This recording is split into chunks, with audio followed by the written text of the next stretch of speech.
Eu quero chamar a sua atenção para esse destaque que estampa a capa dos principais portais de notícias, porque a Polícia Federal cumpriu hoje mandados de busca e apreensão no apartamento e no gabinete da deputada federal Carla Zambelli. Os agentes também prenderam pela terceira vez o hacker Walter Delgatti Neto, conhecido pela Vaza Jato. Os dois são os principais alvos da ação que investiga a suposta invasão aos sistemas do Conselho Nacional de Justiça e também a inserção de dados falsos no Banco Nacional de Mandados de Prisão. Vamos girar com os nossos comentaristas. José Maria Trindade acompanhou esse caso durante todo o dia, muitas repercussões, inclusive a deputada chegou até a convocar uma entrevista coletiva para se explicar e se justificar, não foi, Zé? Exatamente, ela estava reclusa, né, diante da situação complexa, ela enfrentando outro processo no Conselho de Ética, não por esse caso, mas por ter xingado ministros, enfim, a situação da Carla é meio complexa, porque inclusive o PL já admite a possibilidade de cassação, então, e não há mais aquela afinidade com o grupo do presidente Jair Bolsonaro. Olha, Caniato, jamais um constituinte de 88 poderia imaginar que um ministro do Supremo, não é o plenário do Supremo, um ministro do Supremo assinaria uma determinação de busca e apreensão num gabinete de um deputado em pleno exercício do mandato. E não é a primeira vez. Eu me lembro, eu estava no Congresso no primeiro dia durante a Lava Jato, em que a Polícia Federal bateu na porta com um mandado de busca e apreensão. E aí ninguém sabia o que fazer. Veja bem, isso é recente, né? Que a Lava Jato é recente. Isso na história do Brasil, na história da Constituinte de 88, é de tempos para cá.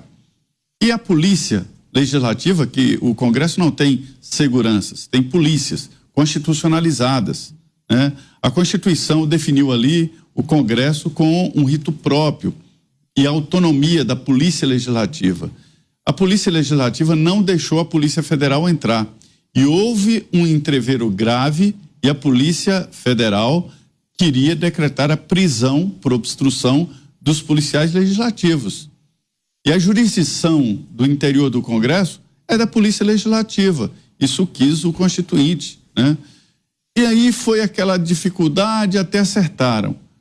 Hoje, a Polícia Federal chega com mandado de busca e apreensão e é normal. O que há, o entendimento é de apenas acompanhar até o gabinete e tudo normal. A Polícia Federal conversa normalmente, até comenta o jogo do Brasil com os seguranças da Câmara, né, que são os policiais legislativos, para se ter uma ideia da mudança. Inicialmente, o Congresso tinha a ideia de que era um poder autônomo e que era melhor caçar o deputado por quebra de decoro parlamentar do que enfrentar a vergonha de uma ação do judiciário contra um deputado no exercício do mandato. Então, os deputados julgariam, ou caçariam o mandato, ou defenderiam o parlamentar. Era assim, já não é mais. Então, veja que ponto chegamos. Hoje, o presidente da Câmara, Arthur Lira, foi acordado por um telefonema do ministro Alexandre de Moraes, dizendo que estava assinado já, e que seria cumprido a partir das 7 horas, um mandado de busca e apreensão num gabinete parlamentar, além, evidentemente, da residência. E levaram o telefone, levaram tablet, levaram computadores do gabinete, quer dizer, são equipamentos públicos e componente do mandato, porque através do celular, a parlamentar e o parlamentar, eles votam, né? Então, é uma parte do plenário, já que o celular hoje acabou assumindo essa função. Então, acho que o Congresso chegou num ponto que tem que discutir isso, né? Tem que ver se um parlamentar não é digno de ser parlamentar, ele tem que ser afastado. Foi assim com Talvânia Albuquerque e outros, o deputado que cerrou um adversário ao meio, ia ser processado, o Congresso disse não, cassou o mandato dele. Foi assim com vários outros parlamentares e agora caiu nessa mesmice normal, não muda a rotina nada na Câmara. A Polícia Federal chega lá, faz em outro poder, né, que o Legislativo é um poder, e sem julgar mérito vai lá e pega os equipamentos públicos, que são os computadores do gabinete. Então, acho que chegou um momento em que o Congresso tem que se reunir e definir parâmetros, definir limites ali, ou será subjugado.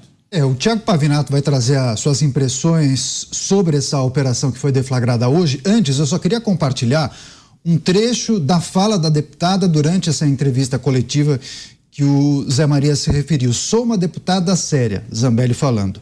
Eu sei do que é certo e o que é errado.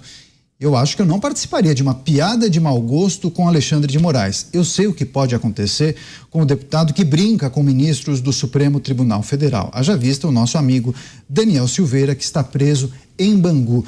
Thiago Pavinato, eu queria pedir naturalmente sua avaliação e explicação sobre essa operação que foi deflagrada hoje, mas também queria que você projetasse o que pode acontecer. A prisão está no radar ou não? A cassação é mais factível? Olha, eu sou sério, aspas. Elogio em boca própria é vitupério, já dizia minha avó. Ponto 2. Quando eu fiz minha tese de doutorado, que foi sobre a capacidade jurídica do extremista, do fanático, daquele que se entrega a uma causa de maneira cega e vai, toma todos os rumos, chega aos píncaros de todas as consequências em nome da causa. Quando nós temos uma pessoa que é dada, né, aos extremos, dada a ações irracionais, digamos assim, é possível que ela se livre de um extremismo adentrando a outro. No caso da Zambelli, ela era uma feminista do Fêmen, né? Ela ficava na Paulista com a Sarah Winter vomitando em cartaz do Papa e pedindo pelo direito ao aborto. Aí depois do dia para a noite ela deixa de ser uma pessoa de esquerda, vamos dizer assim, enfaticamente de esquerda, para ser uma pessoa enfaticamente de direita, do dia para a noite, num clique. E ela vem acumulando episódios que só trazem descrédito, né, para o espectro da direita no Brasil. Eu me pergunto o seguinte: nós temos aqui um hacker e, segundo o Fernando Capês, que teve acesso a parte dos autos, existem laudos psiquiátricos neste processo que mostram que este hacker, o Walter Delgatti, ele tem um problema de mitomania, ele tem um problema de mentir muito. Não sei se isso procede ou não, mas foi a informação que ele trouxe mais cedo no Linha de Frente. Mas, de qualquer forma, o Walter Delgatti foi ele que desencadeou o Vaza Jato, que foi o pontapé inicial para o sepultamento da Lava Jato. Ou seja, a Carla Zambelli era lavajatista, o Bolsonaro era lavajatista. E se ele fez a Vaza Jato, que enterrou a Lava Jato, ele fez de maneira que beneficiou o atual presidente Luiz Inácio Lula da Silva. Portanto, Walter Delgatti, ele tem um perfil de inimigo de todo mundo que aplaudiu a Lava Jato e não o contrário. E eu fico me perguntando aqui como é que Carla Zambelli cruzou na vida com o Walter Delgatti, né? Como é que ela deu um voto de confiança? E nós precisamos separar aqui, porque o Walter Delgatti hoje ele trouxe um elemento novo de que ele teria conversado com o ex-presidente Jair Bolsonaro no Palácio do Planalto, e nós precisamos então separar a Carla Zambelli do Jair Bolsonaro, porque da parte da Carla Zambelli existem depósitos feitos via Pix por assessores parlamentares da deputada para um hacker, que é um hacker contumaz. Ele foi hacker a vida inteira, contratado provavelmente para passar um trote no CNJ. E o que ele fala? Ela justificou nessa coletiva dizendo que contratou para limpar o ar-condicionado. Não, para melhorar a funcionalidade de seu site, para fazer um link do site com suas redes sociais. Algo que qualquer técnico de informática, presumo, poderia fazer. Você está muita boa vontade. Só fechar aqui, mano, porque senão eu vou esquecer, porque hoje eu estou esquecido. Eu vou confessar. Quando ele traz no depoimento à PF, vamos lembrar, ele está preso e deu depoimento. Depoimento de um preso é praticamente uma delação. Uma delação. Delação não é prova. Então o que ele fala precisa ser provado. Esta é a lição que legou ao Brasil o STF por conta da Lava Jato. Agora, é muito engraçado. A Lava Jato morreu por conta de provas obtidas por meio ilícito pelo Walter Delgatti, e essas provas ilícitas não foram desconsideradas. Serviram, tiveram funcionalidade para derrubar a Lava Jato e derrubar provas obtidas por meios ilícitos pela Lava Jato. Ou seja, totalmente um peso e duas medidas. Um peso e duas medidas, o que é mais sério do que dois pesos e duas medidas. Pelo menos se sabe que existem dois pesos. Agora, quando o Walter Delgatti fala de vontade própria numa delação, porque ele está preso, repito, do ex-presidente Jair Bolsonaro, há que se colocar todos os pontos de interrogação. Afinal de contas, foi a atividade criminosa do Walter Delgatti que colocou Lula de volta no páreo das eleições. Portanto, há que se colocar esse ponto de interrogação. Tudo que Delgatti fala de Jair Bolsonaro tem a ver com essa sua, vamos dizer, iniciativa de ajudar a tirar Bolsonaro do poder ou a trazer o PT de volta a Brasília. Então, há que se olhar com muito cuidado. Quanto a Zambelli, eu não vejo muita salvação, né? Você sai do Fêmen, vira de direita, na véspera do segundo turno você sai com uma arma, como se você pudesse responder a uma ofensa apontando uma arma para alguém. Ou seja, ela é um desastre completo, e quanto antes ela deixar o espectro do que se chama de direita no Brasil, mais saudável para a direita no Brasil. Pois é, agora, Mota, também queria pedir sua análise acerca desse caso. Como bem disse o Zé Maria, vários sites que cobrem os assuntos de Brasília apontam para essa possibilidade. O PL, sim, avalia cenários, entendem que a cassação é factível, pode acontecer, mas a prisão da deputada seria um exagero na visão de pessoas de dentro do PL. Mota. Daniel, esse comentário é um campo minado. Eu vou me retrair à trincheira que o Zé Maria cavou muito bem. Acho que a gente precisa dar um passo atrás e observar o que está acontecendo. Antes e acima de tudo, há uma questão de equilíbrio entre os poderes. Tá? Qual é a regra que está valendo agora? Como é que as coisas passaram a acontecer dessa forma? Como o Zé Maria tanto colocou. Eu acho que a primeira questão aí é uma questão de equilíbrio entre poderes. E a segunda questão, que eu acho que vale a pena a gente sempre colocar aqui, é uma questão de igualdade perante a lei.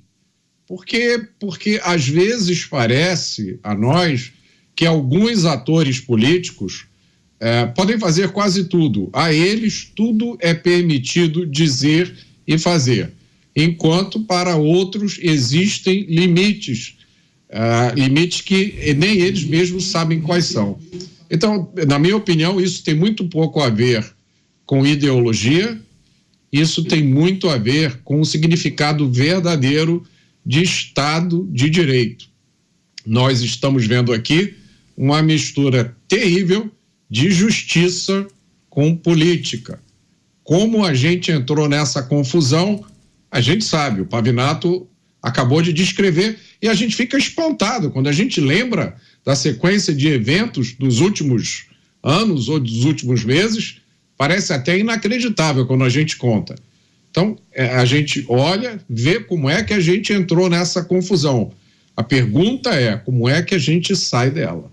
Pois é, tem uma outra informação que eu quero até compartilhar com as pessoas que nos acompanham, porque a deputada enfrenta pelo menos 4 ações na Justiça Eleitoral que podem resultar na cassação de seu mandato. Mano Ferreira, a operação contra Carla Zambelli, as justificativas dadas por ela nessa entrevista coletiva e essa possibilidade de cassação. Olha, as justificativas da deputada Carla Zambelli não são nem um pouco convincentes, né? Você dizer que contratou um hacker, confesso, quanto mais, responsável pelo fim da Lava Jato, pela reabilitação política do Lula em grande medida. Você dizer que contratou este sujeito, para fazer um serviço simples que qualquer sobrinho por R$50 é capaz de fazer, que é vincular site à rede social, a coisa mais básica, é como alguém ser pego dando dinheiro para um agente do PCC e dizer que contratou ele para ser segurança na festa de casamento. É uma coisa esdrúxula, sem nenhum tipo de capacidade de convencimento. Isso me fez lembrar aquele antigo episódio lá dos aloprados do PT. Vocês lembram desse caso? O pessoal lá, os petistas militantes que tentaram se juntar para criar um dossiê contra adversários, na época tucanos, às vésperas da eleição, para criar um caso, foram pegos e aí de repente tudo é isolado e vira obra de aloprados. De fato, o pior imbecil é o imbecil proativo, né? Aquele que acha que vai salvar o mundo, então vai lá e tem soluções criativas que acabam nesse nível de qualidade, incluindo criminosos. Agora, chama a atenção outros elementos aí. Primeiro, essa informação de uma possível reunião entre o hacker e o presidente Bolsonaro, que é uma coisa esdrúxula. Um presidente da República receber numa agenda no Palácio um hacker, é uma coisa sem nenhum sentido. Segundo, o próprio Valdemar Costa Neto, presidente do PL, já confessou que fez uma reunião com a presença da própria Carla Zambelli e o hacker. Com que propósito? Então isso tudo me faz pensar sobre a qualidade de representação da direita brasileira. A gente tem muita gente que cria uma narrativa dizendo que defende certas bandeiras, como o combate à corrupção, como a seriedade com o dinheiro público, e que no fim, quando a gente olha na atuação prática, a pessoa está imiscuída com o hacker da Vaza Jato, com o hacker responsável por acabar com a principal operação de combate à corrupção que nós tivemos no Brasil. Ou seja, é um tipo de depuração que a direita brasileira precisa passar para que o eleitor brasileiro pare de ser enganado por pessoas que dizem defender bandeiras e pautas importantes, legítimas e fundamentais para o país e acabam fazendo o oposto. Esse tipo de postura, eu diria, é aquilo que causa a desmoralização do legislativo. Então, a gente falou aqui sobre a questão da independência entre os poderes, que é uma questão fundamental. Mas a gente precisa se perguntar como, nesse processo, o legislativo virou o que virou. Virou esse poder que precisa se abaixar a cabeça para uma ação dessa do Supremo Tribunal Federal. Foi com parlamentares dessa qualidade. Qual é o deputado que está disposto a fazer um enfrentamento por um mérito desse? Por alguém que está sendo investigado porque contratou um hacker. É uma coisa escandalosa. Ela mesma confessa que contratou o hacker. Isso por si já é escandaloso. O que foi o objeto do trabalho é algo que precisa sim ser investigado, precisa sim ser apurado. Então é muito difícil, na qualidade de outros parlamentares, olhar para uma situação dessa que tem no mérito alguém que contratou um criminoso, confesso, e você dizer que não pode investigar, porque realmente fica muito difícil para a opinião pública você mostrar, de fato, uma defesa do poder. Sabe o que é pior? O pior é que ele estava em liberdade assistida. Ele foi preso em 2019 por conta da Vaza Jato e estava respondendo em liberdade sem poder usar a internet. Então ela contrata alguém que a justiça já tinha proibido de acessar a internet. Ou seja, se aquele porte de arma na véspera do segundo turno já foi um fiasco, isso aqui foi o tiro daquela arma, foi o tiro que não disparou na véspera do segundo turno. O tiro foi dado agora. A diferença... Vai lá, Zé, vai lá. A diferença, Pavinato, a diferença é a seguinte, é que a Carla Zambelli é uma deputada federal, teve mais de 1 milhão de votos, e ninguém tem autonomia parlamentar ou uma proteção parlamentar para ele, é um direito individual que ele põe debaixo do braço e leva. Essa imunidade parlamentar, ela é coletiva, é dos que votaram nela. Vou te dar exemplos aqui. E o Debrando Pascoal, ele cerrou com motosserra um adversário vivo. A Câmara dos Deputados enfrentou esta dificuldade. e cassou o Ildebrando Pascoal rapidamente, mas não permitiu que o Supremo processasse um assassino dessa natureza.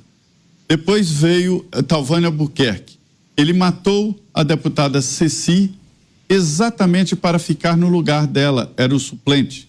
Imediatamente a Câmara cassou o mandato do Talvânia Albuquerque por entender que ele quebrou o decoro parlamentar. O que eu cobro, o que eu acho sobre o equilíbrio dos poderes é isso, essa relação. Acho que a Câmara perdeu, e o Senado também, os dois perderam essa capacidade de autopreservação e de avaliação. Quer dizer, ou protege o parlamentar que tem o direito de ser parlamentar, está no exercício da profissão, do mandato, né, e representa a sociedade, ou protege ou expulsa esta convivência, essa permissividade de chegar, bater na porta com o mandado. Isso pode acabar em exageros, isso pode acabar em desequilíbrios. Então, eu estou transmitindo aqui exatamente esta experiência para cobrar do Congresso Nacional altivez, ou expulsa ou defende. Mas, José, o Congresso já abriu mão.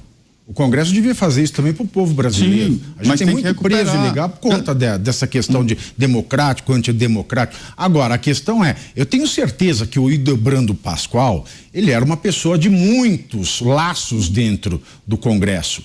Ele devia ter muita gente ali fazendo negócio com ele. Então ele tinha nome de muita gente. Tinha muita gente com o rabo preso com ele. Agora, a Carla Zambelli, ela não passa de uma troublemaker. Ela é uma parlamentar de rede social, muita fumaça, pouco calor, panada de fogo. Então, assim, ela é totalmente descartável na cena dessa dinâmica dos nomes que você falou aqui, que eram parlamentares articulados, que estavam fechados em projetos, por piores que fossem esses projetos, imagino eu que tenham sido os mais asquerosos da história. Bem ou mal, o que a Carla Zambelli faz é trazer o olhar da ira de um judiciário que hoje já não vê limites para sua atuação.